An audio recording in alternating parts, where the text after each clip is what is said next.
Hi guys! Welcome to Ate Cosa Vlog. So I'm sure excited na kayo. Ano ang mga pwede gawin sa Toyota Tamaraw?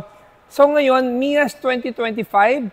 So i-display ng Ate Customs ang 4 na Tamaraw na gawa natin. So focus muna tayo dito sa mga negosyante.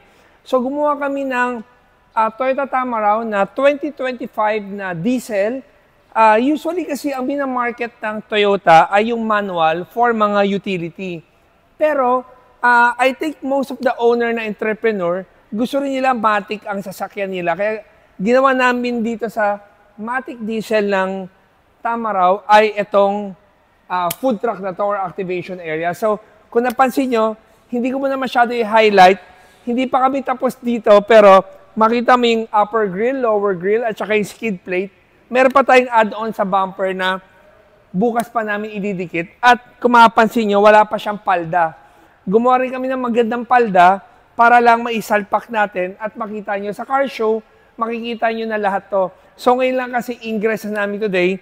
Today is April 7, 11:30 na. Kailangan 12 o'clock na sa ingress na to. So madali ang vlog lang to. So pinapakita natin tong ginawa nating activation na pwede mo buksan at itutulak mo yung lamesa mo at pwede mo siya itulak pabalik kung sakaling gusto mong i-pack up. Kaya natin ginawa to, gawa ng pwede ka magbenta ng 2 activation mo or magbenta ka ng product mo using one van. So, pakita ko sa inyo kung paano.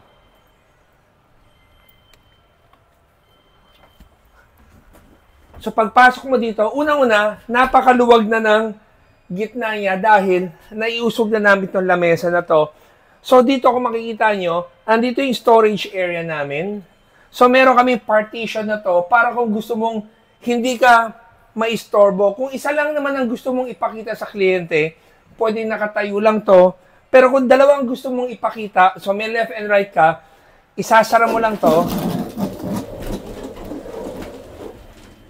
Yan.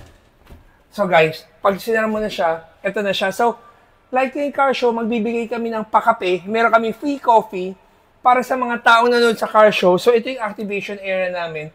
And then, pag pumunta naman sa kabila, ang ibebenta naman namin ay Atoy product. So, guys, marami pa pwedeng gawin dito sa customization to. Pero gusto lang namin ipakita sa inyo ano ang isang capacity na pwedeng gawan ng Atoy Customs para sa negosyo nyo. So, kung maging interesado kayo, punta lang kayo ng MIAS 2025, April 10 to April 13, makikita itong actual. So, teaser pa lang ito at marami pa tayo excited na ipapakita sa inyo. So guys, sana gusto nyo ito. Kita-kits tayo. Always remember, Jesus loves you and God bless. So guys, puwera sa grill na nakita nyo sa harapan.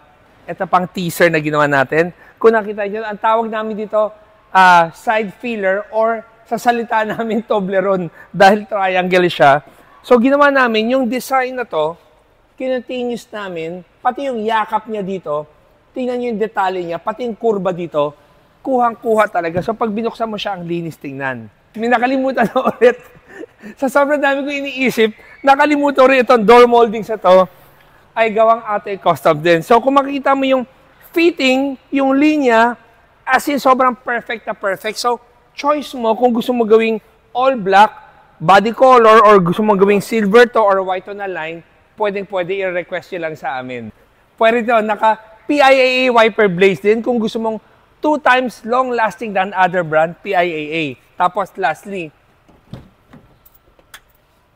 ito ay naka 360 camera. Naka Michi head unit with 360 camera. So lahat to papakita namin sa inyo sa car show.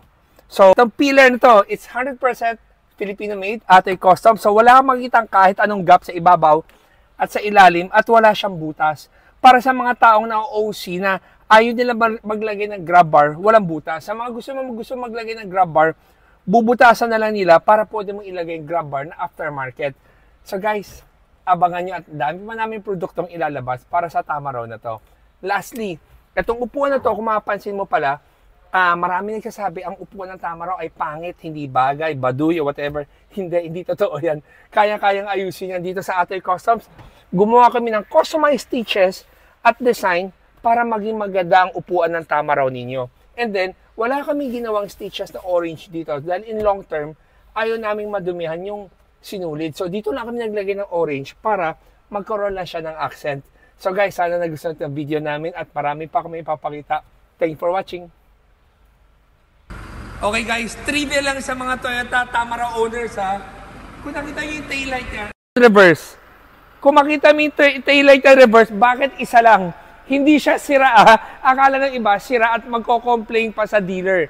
Hindi siya sira. Ikaw na lang magpapakabit ng aftermarket mo na additional na ilaw para maging dalawa. So yun lang guys. Guys, riding comfort.